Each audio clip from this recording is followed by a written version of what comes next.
안녕하세요. 김유갑의 경제부동산입니다. 구독, 좋아요 부탁드립니다. 오래된 아파트 큰일 났다. 80% 대폭락 7곳. 오래된 아파트들이 급격하게 추락하는 모습입니다.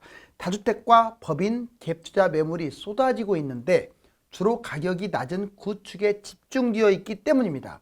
오래된 아파트는 재건축 중심으로 가격 거품이 아주 심하며 전세가율이 낮은 데다가 실거주보다 투자자가 많기 때문에 뒤늦게 추락하는 것입니다. 80% 대폭락 위험지역은 주로 경기도와 인천 외곽과 지방 대부분 지역이 해당되는데 특히 이곳이 아주 위험합니다. 유료 상담은 010-3999-8808 제가 직접 매수 타이밍과 입지를 추천해 드립니다. 지금 바로 전화 주십시오. 오래된 아파트 큰일 났다. 80% 대폭락 7곳. 자, 이제 이 구축 아파트들 도내 소용돌이 속에서 지금 밖으로 다 빨려나가고 있습니다. 집값 추락을 의미하죠. 자, 금융권 부실부터 한번 들어가 볼까요? 한 번 더 우리가 짚고 넘어가야 돼요. 아무튼 지금 여기 제시되는 세 곳은 몰빵하면 위험합니다. 꼭 들으셔야 돼요. 자, 5대 저축은행, 자, 유가증권 투자 3년새 300%나 급증했대요. 300억 원이나 물렸다 이 말이에요.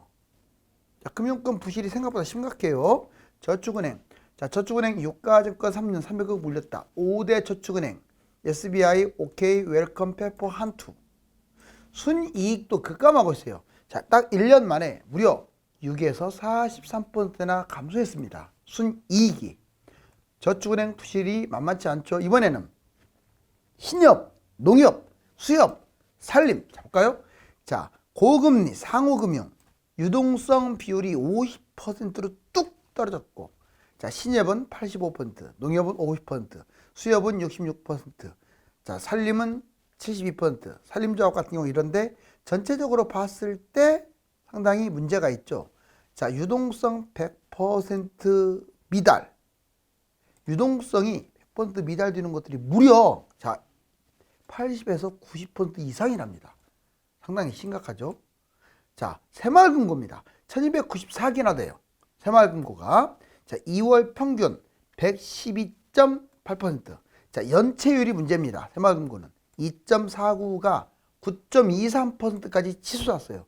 5조 2천억 원이나 급증. 자, 유동성 100% 미달은 이쪽 위에 신협, 농협, 수협, 산림보다는 나아요. 왜?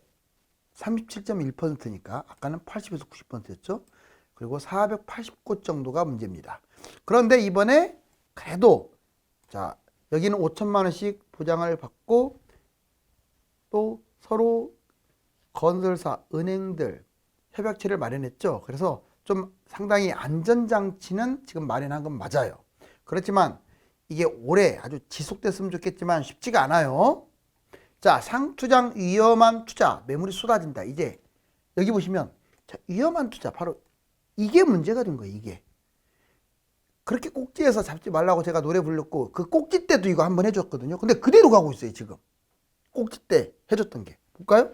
자, 세 번째 위험한 게 영끌입니다. 자, 10억짜리 한 채를 어떤 식으로 잡았느냐. 자, 10억, 자본금은 5억, 대출 5억. 자, 여기 보시면 이게 6억으로 떨어졌어요. 5대5로 투자해가지고 6억으로 떨어졌으면 내 자본도 이제 1억, 4억이나 탕진했네요. 자, 대출, 자, 5억. 자본 탕진, 원금 이자, 손실이 확대되겠죠. 우리가 4억이나 잃었잖아요. 그 4억 잃은 것은 지금 대출은 갚아야 하는 거니까 내 돈이 1억밖에 없다는 거죠. 꼭지가 이렇게 위험해요. 그리고 이런 매물들은 경매당할 수도 있고요. 자, 여기 2위 보세요. 그 다음 더 위험한 게 있어요. 영끌보다. 갭투자입니다. 바닥에서는 안전해요. 돈도 많이 벌어주고. 근데 꼭지에서는 반대예요. 보세요. 자, 10억 한 채짜리. 자본금 5억, 전세 5억이라고 했을 때, 자, 6억으로 떨어졌어요. 10억이. 그러면 내 돈은 1억밖에 없고 전세 5억만 남았네요. 내 돈을 4억이나 까먹었죠. 그런데 이 전세가 5억이 버텨주면 모르는데 전세값도 떨어질 거 아니에요. 집값이 떨어져서 못 돌려주니까 자본 탕진하다 보니까 전세가도 하락하고 경매를 당하는 거죠. 자, 이제 제일 위험한 건 1등이 누구냐? 다주택입니다. 10억짜리 세 채를 잡았어요. 자, 그러면 30억이 됩니다. 같은 거 3개 잡았을 때. 자본금은 15억, 전세 15억. 전세를 끼고 무리하게 투자한 거죠. 자, 얘가 자, 18억으로 떨어졌습니다. 왜? 세채니까. 자본 1억씩 해가지고 이런 것들 1억씩 해가지고 3억밖에 안 남았고 전세는 자 15억 그대로예요. 그러면 전세값이 내려갈 거 아닙니까?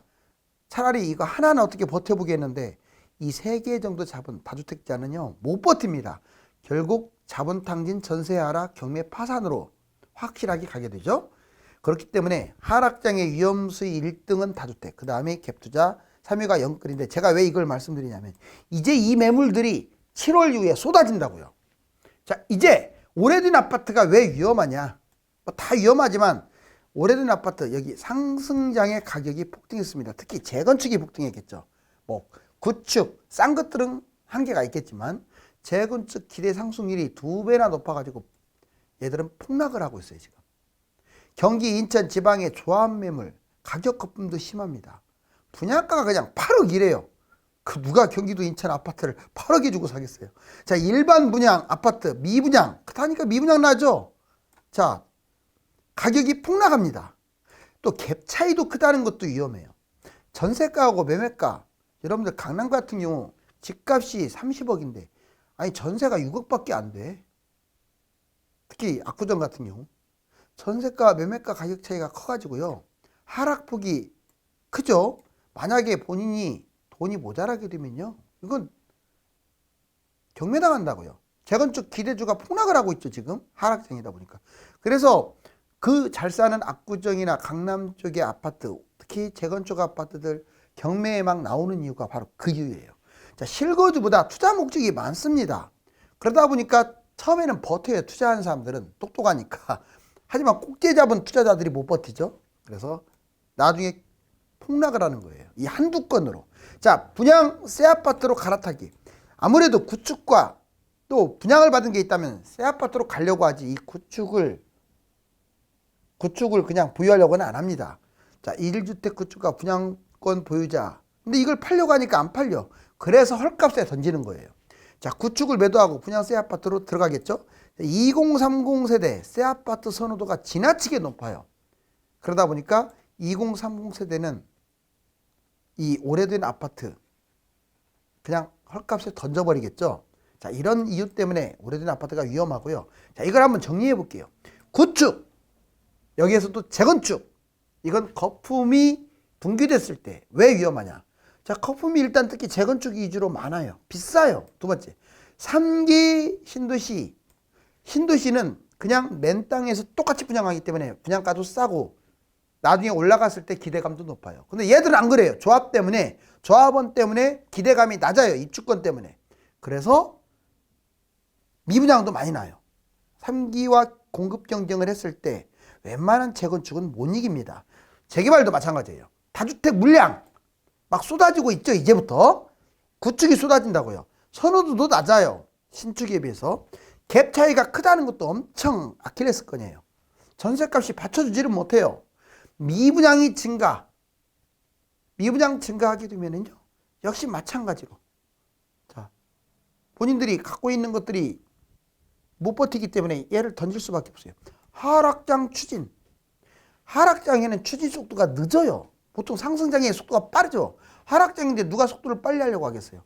추진 속도가 늦어가지고 가격도 못 뜁니다. 실거주자가 적어요. 거의 투자자가 상대적으로 많아요. 고가 아파트가 상대적으로 많습니다. 물론 어정쩡한 구축은 싼데 재건축은 상당히 비싸죠. 그리고 뒤늦게 하락했다는 게 가장 큰 문제예요. 이번에 보세요. 신축부터 떨어졌어요. 2기 신도시라든가 새 아파트 먼저. 왜? 워낙 거품이 심해가지고. 그러다가 그 뒤를 최근에 따라가고 있는 게 구축입니다. 예를 들어서 1기 신도시 지금 막 폭락하고 있죠. 이제 새 아파트, 그러면 새 아파트는 전혀 안전하냐? 이것도 한번 짚고는 가자고요. 오늘 제목은 구축이지만 자, 기대감이 없다. 시간이 흐르면 구축이에요. 볼장 다 봐서 새 아파트는 그래서 떨어졌고 구축에 2배 폭등한 것들도 많죠. 특히 아주 막 10억, 12억, 1기, 2기 신도시 이런데 하락폭도 큽니다. 자, 외곽이 입지가 많아요. 주로 갖춰진 구축보다 신축이 외곽 쪽에 아무래도 많이 포진되다 보니까 폭락을 했어요. 소외받는 입지죠. 자, 갭 투자가 많습니다. 왜? 간격이 좁으니까. 그래서 갭 차이가 적어서 이 전세가율이 낮아져 버리니까 확 위험해졌죠. 10년 후에 구축이 됩니다. 이 새 아파트가 영원히 새 아파트가 아니에요. 현재 가치가 최고고 시간이 갈수록 더 가치가 떨어진다. 자, 미분양과 연동됩니다. 미분양이 늘어날수록 새 아파트한테는 불리하겠죠. 왜? 자, 얘도 미분양도 새 아파트 아닙니까? 그러다 보니까 새 아파트에 대한 기대감, 희소성이 확 내려가는 거예요. 자, 이제 부동산 3대 위기 앞으로 세 가지 인구, 공급, 거품이 우리나라 집값 발목을 잡을 가능성이 큽니다. 자, 먼저 인구부터. 인구 감소. 총 인구도 줄어들고 있고 생산 인구 2020년부터 줄어들고 있고 출생아는 세계 꼴찌죠. 여기 보세요. 출산, 혼인 19만, 합계 출산이 0.78명. 이거 진짜 심각해요. 자, 기타. 1인 가구 늘어나는 것은 도움이 안 돼요. 누가 그래요? 인구는 줄지만 가구 수가 늘어나니까 집값은 문제가 없다. 정말 바보 같은 소리예요. 그게. 자, 1인 가구의 내막. 1인 가구는 60대 이상 하고요. 20대들이 많아요. 이런 분들이 돈이 뭐가 있어요? 거의 70%는 가난하다고 봐야 돼요. 1인 가구 증가. 그러니까 가구 수만 늘어난 것처럼 착시 현상이 발생됐지. 사실상 못 사는 1인 가구가 많다 보니까 집을 잡을 수가 없다 이 말이에요. 여기 보세요. 1인 가구가 무려 35%. 빈곤층 진짜 많죠. 또 빈곤층 20%는 아예 끼지도 못했어요. 이런 걸 감안했을 때 인구는 지금 너무나 지금 집을 잡아줄 사람이 부족하다. 공급은 또 많아요. 이런 와중에. 전국 5년간 270만 가구 공급 폭탄. 수도권은 158만 가구. 3기 신도시라든가 정비사업 이런 걸로 인해서 무지막지하게 지금 분양을 했죠. 여러분들 신도시하고 택지주고 그 전에 사전청약 한 곳 얼마나 많은지 보세요. 40군데 넘어가잖아요. 빈집이 1천만 가구라고 하죠. 왜? 분양 270만 가구에 다주택자와 법인이 갖고 있는 쓸데없는 집 730만 가구를 합치니까 약 1000만 가구. 자, 거품은 얼마나 심하냐.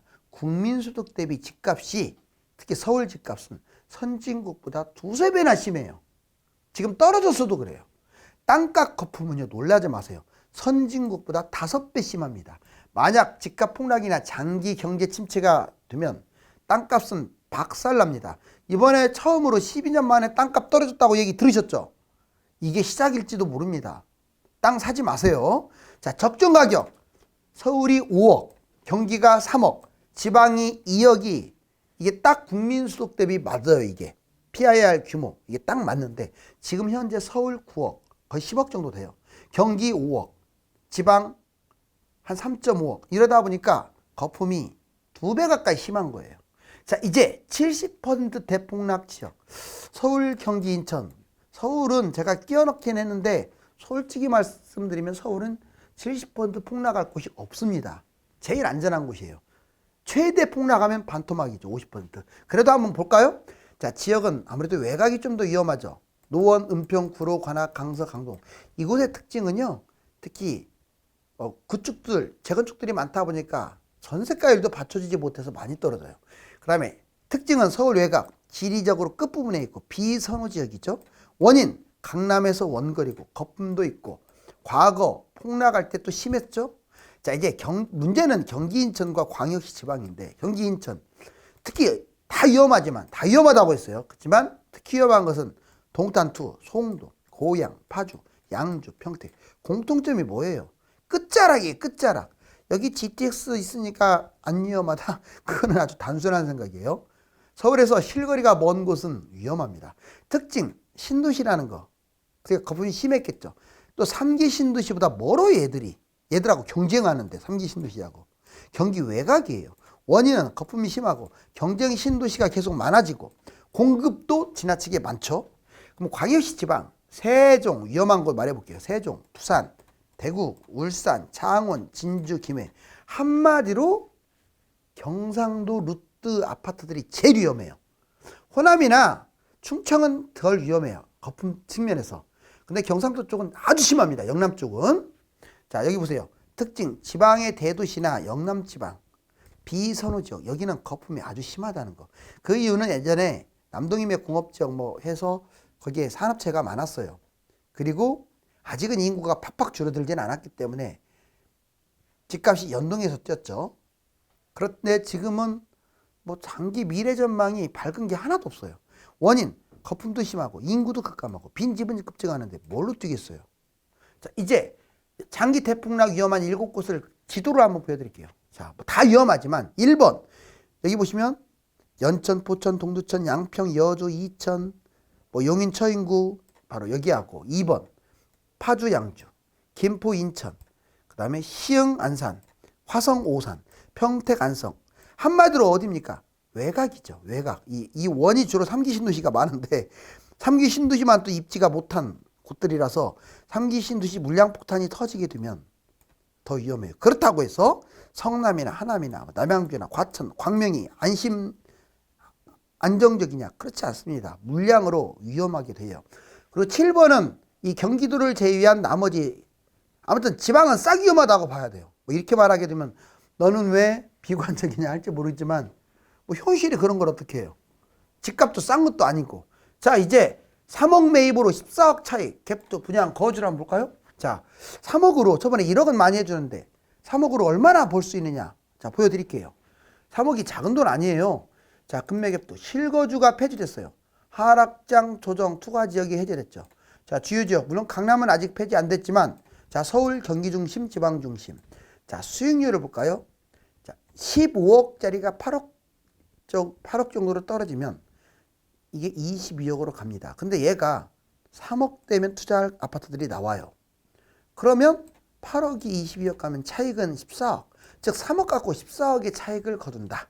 그 다음에 분양 관련도 보자고요. 전매 축소, 특급지역 전매 제한이 6개월 1년으로 확 줄어들었고 자, 주요지역 강남, 서울, 대단지라든가 3기 신도시, 지방의 핵심 지역들은 좋죠. 자, 수익률을 볼까요? 자, 8억 분양이 16억까지 가는 곳들 많이 나와요. 자, 그러면 자, 3억 분양으로 8억짜리를 잡았으니까 3억으로 16억까지 갔다면 8억 차익을 거두네요. 그런데 재밌는 게 있어요. 여기 보세요. 자, 갭 투자를 못 이기죠. 참고적으로 알아두세요. 분양이 갭 투자를 못 이겨요. 자, 그 다음에 금매 거주입니다. 자, 실거주 매입. 지역별 거주 목적으로 그냥 매입하는 분들. 주요 지역, 살고 있는 지역 매입. 자, 수익률. 자, 5억 5천짜리가 3억으로 떨어졌다고 봐요. 그러면 3억 있으니까 3억으로 그대로 잡은 거야. 8억으로 올라가겠죠. 그럼 3억 거주니까 5억 올라갔네요. 여기 보세요. 얼마나 손해를 보는지. 1억이 3, 4억을 벌어주기 때문에 본인이 대출을 받을 수 있으면 젊은 분들 같은 경우는 바닥에서는 잡으세요. 바닥에서는 잡고 꼭지에서는 절대 투자도 하지 말고 잡더라도 대출을 받지 말자. 마지막입니다. 매수와 매도 최선의 선택이 무엇이냐? 자, 매수 10억짜리 아파트가 8억으로 떨어졌어. 그럼 2억 싸게 매입하네요. 이전에 그렇죠. 근데 결국 10억이 5억까지 떨어졌다고 봐요. 그럼 3억 손실 봤어요. 그런데 결국 이 5억짜리는 12억으로 올라갑니다. 결국 7억을 벌었는데 3억 손실 본 게 있으니까 총 4억의 이익을 얻었네요. 하루라도 빨리 던지는 게, 자, 하루라도 늦게 잡는 게 유리한 거죠. 이게 매수잖아요. 이게 너무 빨리 잡은 거예요, 지금. 그러니까 4억밖에 이익 못 얻었죠. 이번에는 10억이 7억, 1억이 더 빠졌을 때 잡았어. 그러면 3억을 싸게 매입한 거죠. 왜? 5억까지 떨어진다고 가정했을 때. 자, 5억으로 하락하면 2억 손실 받네요. 3억 싸게 매입했지만 결국은 5억이 12억으로 가니까 7억 먹고 2억 손실을 봐서 5억의 이익을 챙겨요. 그런데 이제 바닥에서 잡아서, 바닥에서 완전 반토막 10억이 5억으로 갔어요. 자, 5억 싸게 매입했고 10억이 5억으로 하락했는데 손실 없죠. 왜? 바닥에서 잡았으니까. 5억이 12억으로 가면 자, 7억 이익을 얻었네요. 이번에 자, 집을 안 잡고 그냥 전세 살았어. 자, 10억 아파트가 5억인데 그냥 전세 살았어. 빵원. 자, 10억 아파트가 5억 하락했는데 전세 살았어. 빵원. 3억 전세로 계속 산 거야. 5억 아파트가 12억까지 올라갔는데 전세 살았어. 이 사람은 아예 이익이 없어. 최악입니다. 여기 보세요. 무주택자들은 망하는 거예요. 한마디로 표현을 하자면. 자, 매도 볼까요? 자, 이전 10억 아파트 지금 8억, 매도 2억 손실. 이번에는 매도는 하루라도 빨리 하는 게 유리하죠. 2억 손실 봤죠? 자, 왜? 8억이니까. 근데 바닥장에 이제 그래도 8억 가지고 18억이 10억으로 떨어진 거 2억 대출 받아갖고 잡았어요. 자, 10억 아파트가 26억으로 올랐다. 어우, 대단하죠? 그럼 16억의 차익을 거두는데 아까 2억 손실 본 거 해서 순이익은 14억입니다. 먼저 던졌기 때문에 순이익이 세요. 그런데 지금 던졌다. 지금은 자 10억 과정상 7억 매도 3억 손실. 지금은 이제 10억이 7억 됐으니까 3억 손실 본 거죠. 자 그다음에 바닥장에 이제 한 16억짜리가 9억으로 떨어진 걸 잡겠죠. 한 2억 대출을 받아서. 그러면 9억이 22억으로 가고 자 13억 이익을 얻었는데 3억의 손실을 봐서 순이익은 10억입니다. 이번에는 바닥장에 잡았다. 아니 바닥장에 팔았다. 자 10억 바닥에 5억 매도. 그럼 5억이나 손실 봤어요. 바닥장. 자 내 거 그냥 던져버리고 더 많이 떨어진 걸 잡았어. 이제 13억이 7억으로 떨어진 거. 자 2억 대출을 받아서 잡았네요. 7억 아파트가 19억으로 올라가네요. 자 12억 먹고 2억 5억 손실 봤으니까 순이익은 7억. 결국은 바닥에서 완전 망했는데도 갈아타면 순이익이 생겨요. 그리고 조금 먼저 던질수록 이익은 커지죠. 그런데 이거 보세요. 끝까지 자기 걸 고집해. 그냥 제일 좋은 것들 많은데 내 것이 제일 좋은 게 아니잖아요. 자 10억 바닥 5억 그대로 보유합니다. 그럼 5억 빠졌으니까 5억 손실. 바닥장에 10억이 5억 그대로 이제 끝까지 보유하는 거야. 그럼 5억 아파트 결국은 14억으로 가네요. 자 그래서 이제 9억짜리 5억 순이익은 4억. 갈아타질 않았기 때문에 내 거를 그대로 끌고 가는 바람에 4억밖에 이익이 없어요. 자 이제 매수 매도 이거 꼭 이거 잘 보세요. 내가 매도할 때는 빠를수록 좋고 매수는 바닥일수록 좋다. 자 이제 오래된 아파트 여기 보니까 자 어디 투기할 곳 없는가 이렇게 쳐다보는데 이 투기꾼들은요 지금 덤비지 않습니다. 부동산은 가격이 오를 때보다 내릴 때가 황금 같은 기회가 오는 것입니다. 무주택자는 내 집 마련을 할 수 있고 1주택자는 추가 매입을 할 수 있다는 장점이 있고 다주택자는 갈아타기의 기회가 되기 때문에 하락장은 누구에게나 기회입니다. 감사합니다.